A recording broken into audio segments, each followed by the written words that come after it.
In 2016, Guyana celebrates its 50th anniversary as a politically independent country. Here at the University of District of Columbia, Caribbean nationals and Guyanese nationals met to discuss the role of the diaspora, how Guyanese abroad can contribute to the development of their country. Today on Carib Nation, we will discuss the conference, Aspirations for Real Change in Guyana, and the many contributions that were made by Guyanese who came from New York, came from Miami, and came from Toronto, and here in the Washington, D.C. metro area.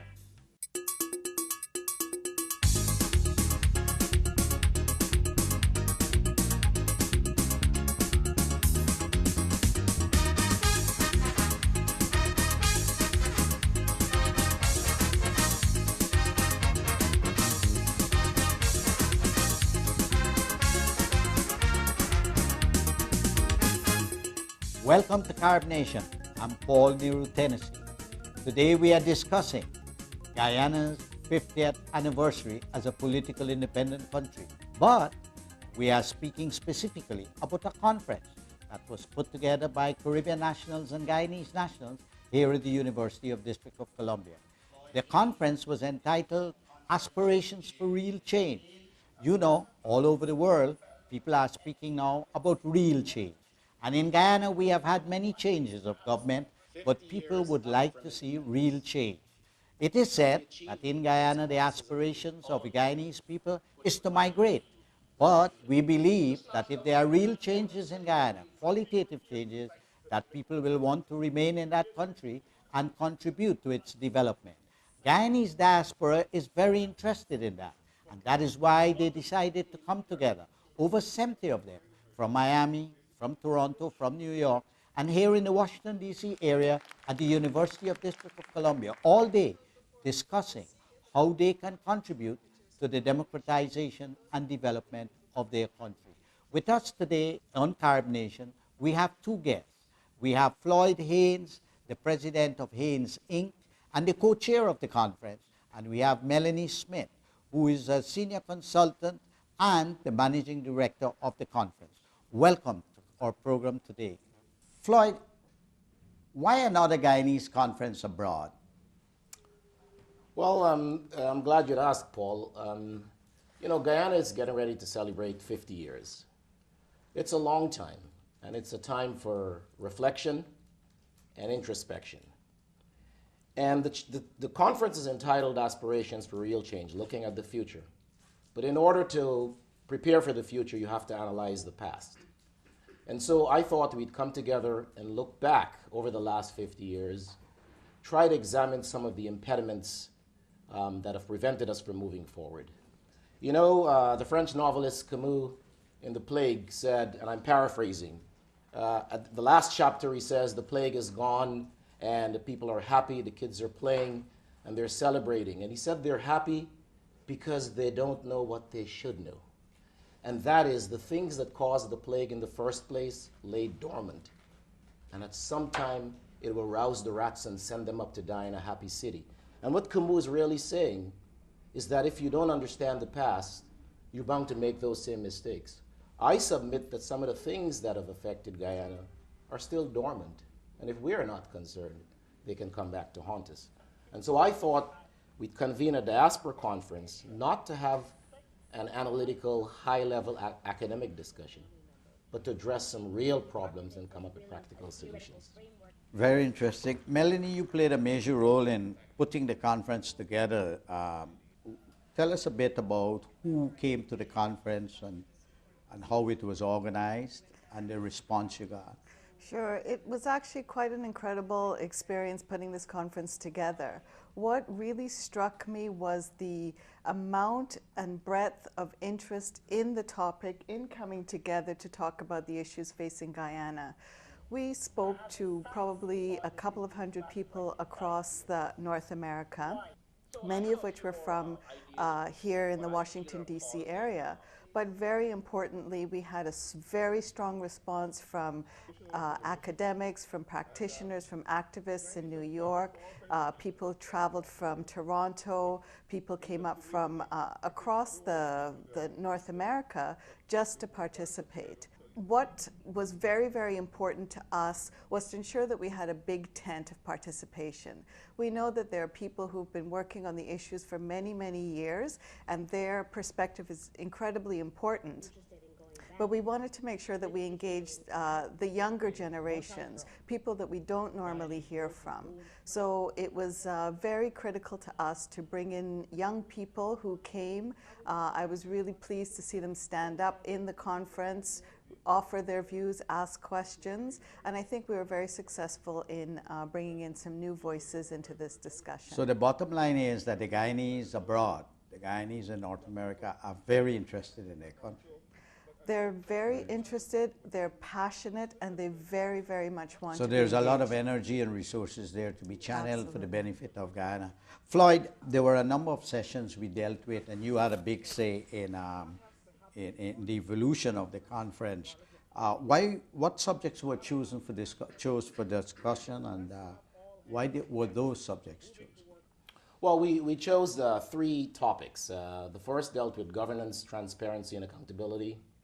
The second dealt with the national identity, and the third dealt with the role of the diaspora. The reason these topics were chosen, it's because they're central, all 3 of them, to the development of Guyana. Transparency, and I talked about this a little in the conference. Take, for example, transparency and accountability. It's one of the things that have plagued developing countries, particularly so the developing countries that have stumbled upon natural resources. They've all, in one form or another, experienced what is called the natural resource curse. And at the heart of that curse is lack of transparency and accountability. And so I felt that was critical to Guyana. The national identity has to do with getting everybody on board, all hands on deck. Unless you have a common goal and a common purpose, you're never really going to mobilize all of your talent. And the diaspora, and I said this again at the conference, half of your country is outside in the diaspora. By that you mean population-wise? Population-wise. And of the other half that's remaining, they're divided along national identity issues. And therefore, Guyana has never really shown up with its A team. You know, the example that comes to mind is a football game was played. Guyana played somebody. And of the 11 Guyanese players, 4 of them were overseas Guyanese. So here's a classic case where we're incorporating the best of Guyana's talent to be part of Guyana's A team. And so my thing is, why can't that model be duplicated in areas of finance, engineering, health, education? We've got Guyanese all over the world with phenomenal talent. And I'd like to see a transfer of skills, knowledges, and that kind of thing to forge a Guyana that I think could be a different country in the 21st century.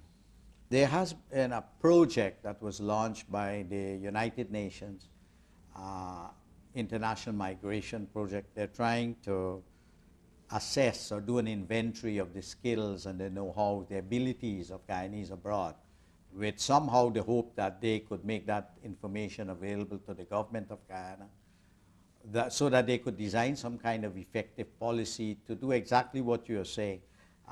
What do you think about that? You think that's the approach, or you think there are other ways in which it can be approached? Well, I'm sure it's a noble effort. I'm not so sure. It seems like to me a simple solution to a complex problem. And one of the issues I have with it is that it's being headed by non-Guyanese. It's an outside group. I think there's sufficient talent in and out of Guyana where you can put together a group of Guyanese to come up with a solution that can solve the diaspora problem. Let me give you an example. There are Guyanese in the government that know Guyanese in the diaspora with talent. You don't need a database for that. There's a vast network of Guyanese organizations that if you pick up the phone and call one of them and said, I'm looking for A, B, or C with X, Y, or Z talent, they can find them. So it seems like to me, I don't have a lot of hope in that program. It may very well be a noble effort, and they may make some headways, but I don't think that's the ultimate solution. Melanie, you got some feedbacks from the conference. You told me you were engaged in getting feedbacks after the conference. What kind of feedbacks did you get from people after they went back home? And so what is the major thing on their minds after they returned?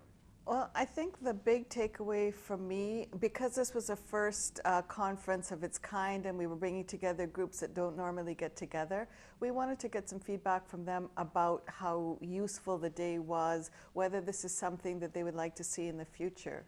Overwhelmingly, people agreed that this conference was very good. I think 97% of the people who responded said that they rated it as an excellent conference. And again, if we were to hold another event like this, and I think we heard in the room on that day that they really hope that this is just the first of many conversations that we have. And I think what we did that was very much appreciated by the participants was giving the floor to the people in the room.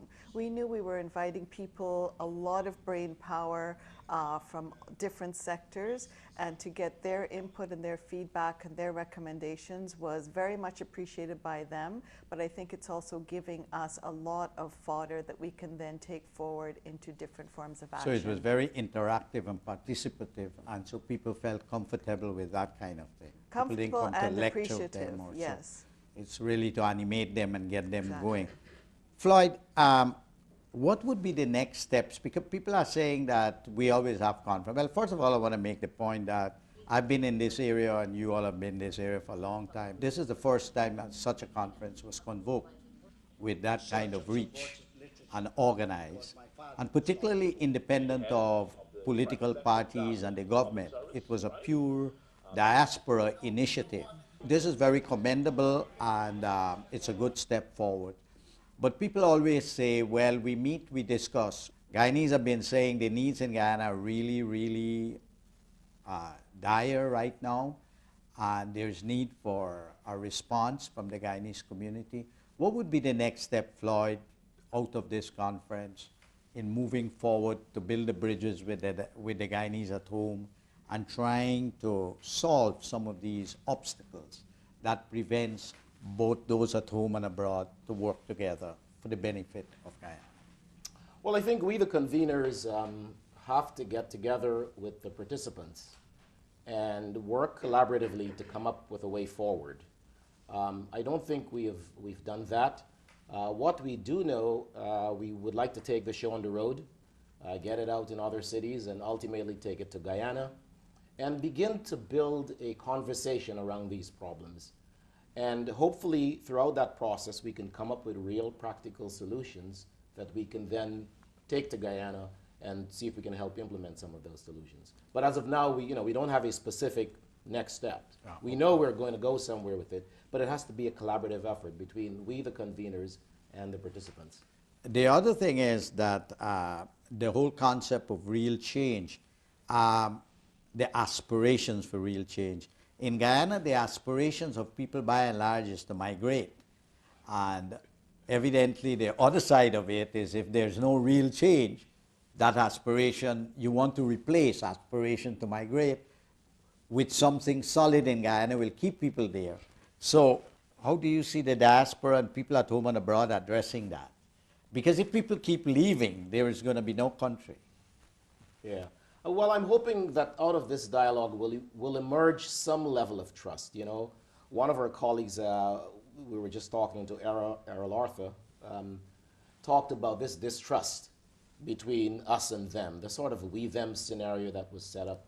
And I think we ought to tear that narrative down and try to forge trust. Without trust between diaspora and at-home Guyanese, nothing will happen. Now, once you have that trust, then we could begin to share knowledge, skills, experience, and there can be this collaborative effort that can then hopefully create opportunities or hope for those Guyanese at home to remain there, to want to remain there. Can you say something to the Guyanese diaspora and to the Guyanese at home with regard to how we could work together? Well, at a risk of being cliched, listen, united we stand, divided we fall. We're never going to go very far if we continue to show up with half our talent, half our human capital, half our skill set on the field. And so what that means is that we've got to bring together the Guyanese from the diaspora with the Guyanese back home. We need to begin that dialogue, and it's collaborative, it's participatory. It's not a scenario where we have diaspora people talking down to Guyanese people from up on high. It is two people of equal standing collaborating, trying to forge a way forward. It begins with dialogue, and hopefully that dialogue can lead to mutual trust and respect, and then we can begin to work on solutions. And Mel? Because we've just begun this conversation, I really would like to encourage people to keep in touch with us. We'll include our contact information at the end of this program. Please engage with us. Please give us your thoughts and ideas, and let's build the conversation, put and collate the ideas for action together so that we can come up with a coherent and cohesive plan to move forward. Well, thank you very much. Thank you. Thank you, Paul. When we come back, we will be joined by two panelists who were at the conference, Se Singh and Errol Arthur. Se Singh was on the session of the diaspora and the role of the diaspora and what contributions they can make to the development of Guyana. And Errol Arthur was on the panel of governance, transparency, and accountability, a very important subject that is on the minds of the citizens of Guyana. Stay tuned. Carbonation will be right back.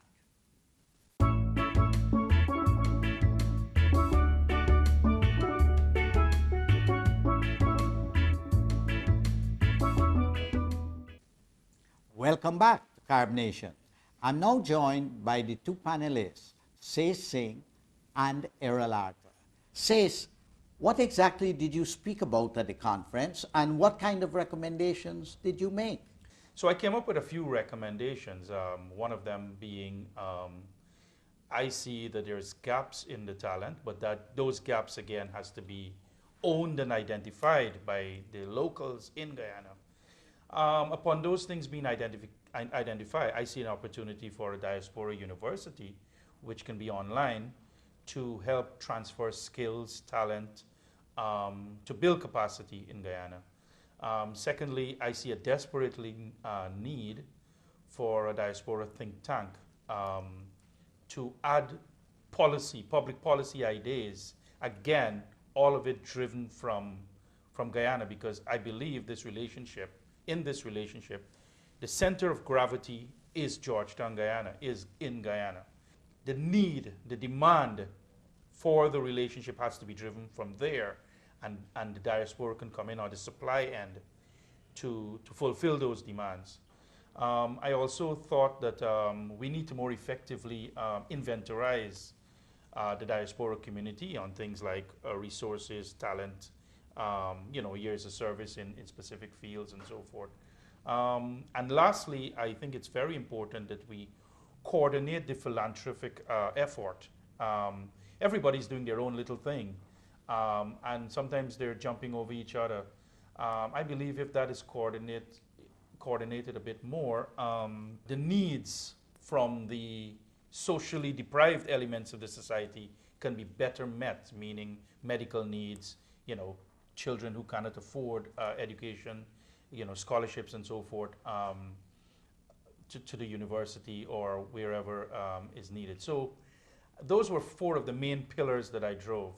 Inventory of the diaspora, coordination of the philanthropic efforts, the diaspora think tank, and the diaspora university, as I call it. Errol Arthur, you have a lot of experience working with DC government here over the years, and you have been very involved as a diaspora member in this area since I met you 79. I came here to Washington and met you. So what is your reflection now, having seen attempts by the diaspora doing different things from 79 to now? Do you see anything new that could come out of a significant contribution from the diaspora to Guyana? No, I haven't seen anything new. All these ideas have been around for a while. What we need is the implementation. We need to move to a different level. We have to start walking the walk. We've talked enough. The local Guyanese have a profound distrust of us in the diaspora. Floyd mentioned that. and you ask him what would he say to the diaspora, what would he say to the local Guyanese, and what I would say to them, you don't have anything to fear of us. During the darkest days of our existence, when the country was really down in the dumps, the diaspora kept you afloat. The political parties had no money, except, I mean, those outside of the government, to carry their agenda. The diaspora funded all of those. So you don't have anything to fear from us. We would walk to the ends of the earth for you. And I would say to the government, there is this massive reservoir of talent, of resources. You don't need to go hat in hand anywhere begging for help. We have it. All you need to do is to engage us, take us into your confidence, and you'll be shocked to see what we can do for you. Now, you made a presentation in the conference. What were some of the ideas that you presented? What was the theme that you were on? Oh, I spoke on governance, transparency, and transparency and accountability and good governance cannot exist in a situation where there is a lack of democracy, where there is no engagement of all the stakeholders in the issue, the citizens, the labor movement, the religious movement. They all have to be brought to the table. And in Guyana, sadly, we don't have that. Certain things that I would recommend is, first of all, we need to have the institutionalization of the norms of political and social behavior. We have too much left to the discretion of politicians who are not always, who are flawed. The whim, will, and fancy? Right, precisely, thank you. Let me give you one example, local government. We had local government 23 years ago, local government elections, I mean, 23 years ago. It took us more than 20 years to have another. Now, we have elected this government, but what do? They have no real funds. They are cash-starved to carry their agenda. All the revenue that's collected in Guyana is done by the central government. Georgetown, or Region 4, does reasonably well, but still not good enough in terms of revenue, availability of revenue. But you take some of the outlying areas, Region 9 and Region 2 and so on, they don't have funds. They are cash-starved. There needs to be revenue sharing. Monies that are collected by the central government needs to be shared, once again, by institutionalizing that. No government should be able to give to a local government that they feel is its supporters. This should be fair, it should be equitable, and it should be predictable across the board.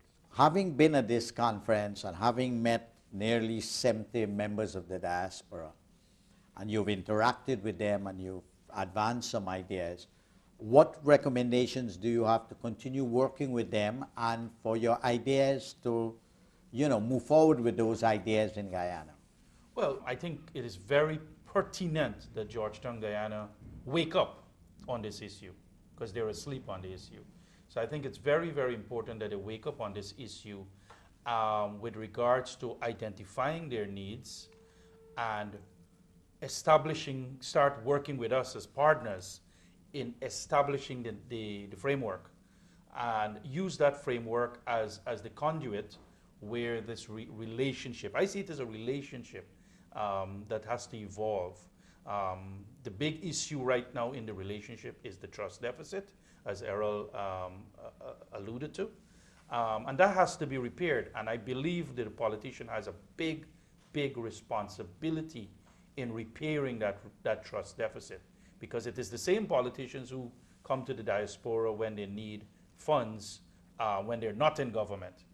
And when they get into government, then they totally ignore and cause much disrepair to that relationship. So this subject of remittances became very popular about 3 or 4 years ago. The World Bank, the IDB, suddenly they woke up and realized that people abroad send money to home. And in the case of developed countries, in the people in the developed countries sending remittances to developing countries, it's much more than the aid that developed countries give to those countries. And Guyana is part of that.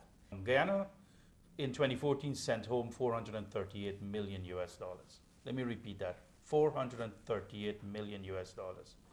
That is a huge sum of money for a country, as you said, so small that they can fit maybe in a football field. The reality is many Guyanese who've been here for a while have accumulated a couple bits of money. I would say 2 cents, but they accumulated some wealth. Many of them are getting what, between 0 to 3% interest rates on these savings. Why are we not leveraging this savings for developmental efforts? Meaning, why are we not having US dollar funded accounts by models using things like a Diaspora bond or US dollar savings account that is in Guyana with a guarantee security that you're going to get a little bit more than what we're getting here in the United States or in Canada. And it is then used for developmental initiatives. Whatever the developmental gaps, the infrastructure gap. I mean, right now, Guyana desperately needs low-cost energy and reliable energy supply. Guyana has one of the highest cost of producing energy in the Caribbean. The challenge is you cannot develop a nation with a 33 cents US cents per kilowatt hour model. When compared next door in Suriname, it's just 8 cents. So we have a big challenge. This is one of the projects that we can use a Diaspora bond to part finance us moving to green energy as the president wants. He wants greening of the country. So let's move to green energy using the financial resources. But people want guarantee because of this trust deficit. So if we can get some kind of guarantee and that we're going to get our money back in the US, in United States dollars at a fixed interest rates, then people will start to want to deposit their money in the United States, in Guyana rather than the United States. And the challenge with that is that we got to structure it. Now, no effort has been made to structuring this. So remittances plus our savings in the diaspora can be mobilized for developmental effort in Guyana. Thanks again, gentlemen. Thank you. Guyana is a very, very interesting country. One of the things that we talk about in the diaspora, living in the United States, Canada, Britain, and other countries, is about legacy. In these countries, that is a big thing. And our young children who are growing up here always look to listen what their parents has to say about their legacy.